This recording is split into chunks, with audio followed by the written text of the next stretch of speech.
أعوذ بالله من الشيطان الرجيم بسم الله الرحمن الرحيم আলহামদুলিল্লাহ পবিত্র জুমার দিনে জুমার জন্য প্রস্তুতি নিয়েছি ইনশাআল্লাহ মসজিদে যাব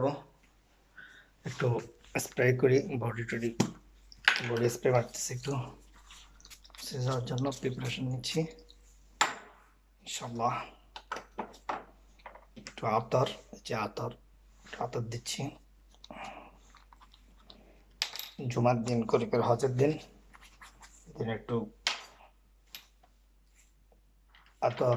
স্যান্ডেগুলো মেরে যাওয়া উচিত পরিষ্কার পরিচ্ছন্নভাবে যাওয়া উচিত মসজিদে এটা গরিবের হজের দিন জুমা নিয়ে একটা সূরাও আছে এ বিষয়ে বিশদ আলোচনা করবো ইনশাল্লাহ এখন নামাজের সময় হয়ে গেছে ইনশাল্লাহ দেখা হবে পরবর্তী